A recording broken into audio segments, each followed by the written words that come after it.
beautiful, and thank you for clicking on today's video. As many of you know, I live a very normal yet intentional lifestyle.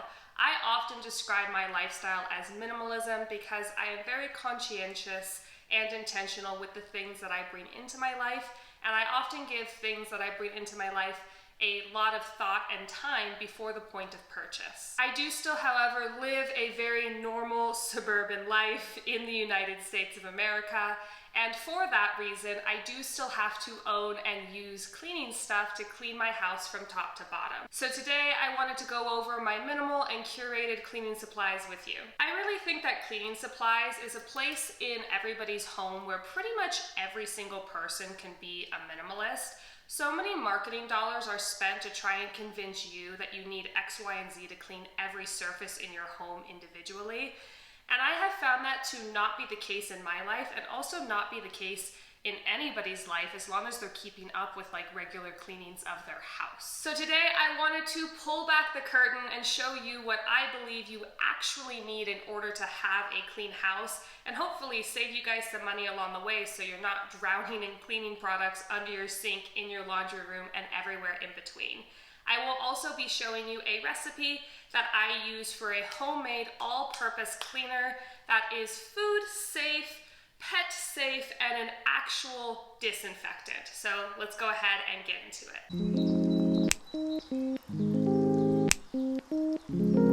Hello. I didn't mention this in the intro, but this isn't a non-toxic minimal cleaning stuff. This is just what I use to clean my house. Some of it's non-toxic, some of it not probably the best for your health, but it's just what I'm using right now because it's what I know works. So if you have any ideas for non-toxic alternatives, let me know in the comments down below. So starting off, I'm going to go over what I actually use as far as like utensils for cleaning. So I use these rags and also these sponges, which are old kitchen sponges. I'll use the sponges in the shower or sinks most typically, and then the rags pretty much everywhere else.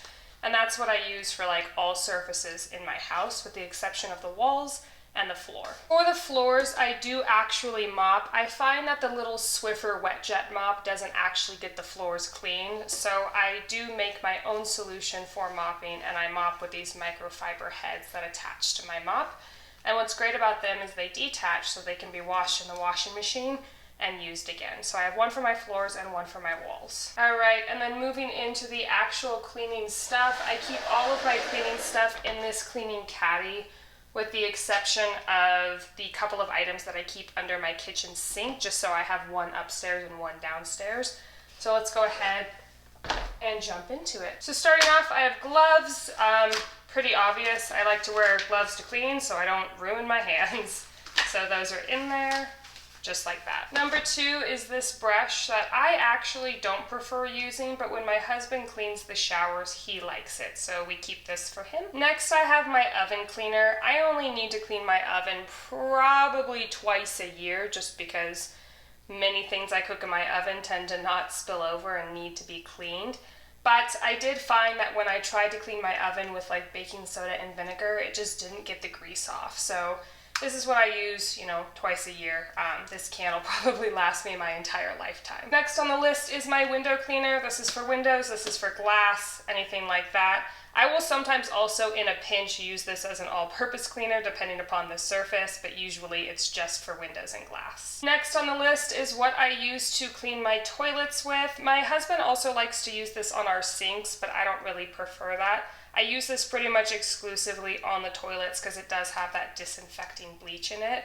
It's what my mom used, it's what I learned how to use, so it's what I use now. It's also very cheap. I think this entire container was like 80 cents. Next on the list is this empty glass container because I need to remake my homemade cleaner, and I'm gonna make it and show you the recipe here on camera. It's food safe, pet safe, really easy to make, and really inexpensive. Okay, so this is the recipe for my homemade cleaner, and before we get started, I just wanted to say, if you have made it to this point of the video, please consider interacting with this video somehow, whether it's liking, subscribing, leaving a comment. I know that you hear this from creators all of the time, but I am so close to my first milestone on YouTube, which is hitting 1,000 subscribers. At the time of recording, I believe I'm at like 906, 907. So if you could interact with this in some way, help the video out, help me out, that would be super awesome if you're enjoying it from here. Otherwise, dislike the video and go on your merry way. But this is how you make the cleaner. You don't need a glass container. Any sort of a container can work. There's nothing in here that's gonna like erode plastic. But I'm gonna start off by laying down a towel here. And I believe this container is about, if I had to estimate, I would say, does it say on here? No. I would say this is probably about 16 ounces or so. So I just open it up. And what you're gonna wanna do is anything above 70% isopropyl alcohol. Here I have 91, but like I said, anything above 70 is good. And you're gonna wanna get a 1/4 cup of this isopropyl alcohol. And I forgot, sorry. So start with a funnel, and then you do 1/4 cup of isopropyl alcohol. And by the way, when I said in the beginning of this video, and also in the midpoint of this video, that this is pet safe and food safe, I wanted to elaborate what I meant by that. Because it's not like you can spray this on your dog, or you can spray this on your dog's food bowl and then immediately feed them with it. What I meant by that is once this solution is dry, it's considered non-toxic to humans and dogs. So you can clean your countertops with it in your kitchen, wipe it away, and then once it's dry, use your kitchen for food. You can clean the floor with it, and once it's dry, if your dog like steps in it or whatever and licks his paws, he's not gonna get sick. I don't know about cats. I don't have a cat, so it's not really a concern of mine. But I did have a dog pass away, we think that way, whatever the housekeeper in my family, whatever the housekeepers used on the floor, I think it was like Fabuloso, that purple cleaning solution that a lot of people use to mop their floor. He got some on his paws, licked his paws, and then had a toxic reaction to it. So isopropyl alcohol and this sort of ingredients won't do that to your dog. Always check with your vet first, just in case I'm wrong. But the people who I checked with said that this was good. So that's what I meant by food safe and dog safe, just in case you were wondering. Anyway, we have that 1/4 cup of isopropyl alcohol.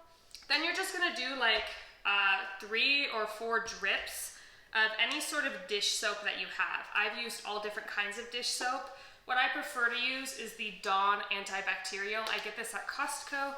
Use it all over my house. I'm just gonna do 2 squirts here. Okay, and then the very next thing is you're just gonna fill the rest all the way up to the top with any sort of filtered or distilled water. I have filtered water here from my refrigerator, and you just fill it up the rest of the way. Now the thing with this cleaner that I like a lot is once it's dried, it has no fragrance. So if you're sensitive to fragrance, it's good for that. It's very simple to make, very inexpensive to make, and it doesn't leave any streaks. You can also add essential oils or herbs to this if you want. Just know that its shelf life will be shorter if you do that. I personally don't like to add essential oils because I find that it leaves streaks on my countertops among other places when I use this with essential oils. So I just keep it fragrance free, but you know, you do you in your house. The only other thing you need to know about this is that you do have to shake it before each use. And that's about it. So let's go ahead and get back into the rest of my cleaners. I hope this is something that you guys enjoy and it can save you guys some money in your households too. Next on the list is just straight up isopropyl alcohol. This is what I use as my main disinfectant because it's not quite as hazardous as things like Clorox wipes or anything like that. I've been told, and even if you read the back of the container of the Clorox wipes, if you use them on a surface that you also prepare food on, like your kitchen counter, you're supposed to go back over it with something else to take that cleaner off because it's not considered food safe, whereas isopropyl alcohol dries and then is considered safe. You don't want to obviously spray it directly on your food, but once it dries, it's considered safe, unlike other options. So this is what I use for disinfecting in the kitchen and the bathroom. Next was hiding in here is this little toothbrush. I just use this to scrub little areas that need a little extra attention anywhere in the house. Next on the list is Dawn antibacterial. Again, I like to get that stuff with the antibacterial in it. When I am making my mop solution, what I do is I just put a little bit of this in with some really hot water, and that's what I mop my floors with. I do one with the soap and then one with just hot water, so my floors are getting mopped twice. So I use this for that. I'll also sometimes use this to clean the sinks, among other random things that sometimes just need a little bit of that extra sudsy soap. So I use this kind of everywhere. And I like it a lot, especially because it is antibacterial. Next on the list, I'm sure you have seen a time or two before, but that is distilled white vinegar and also baking soda.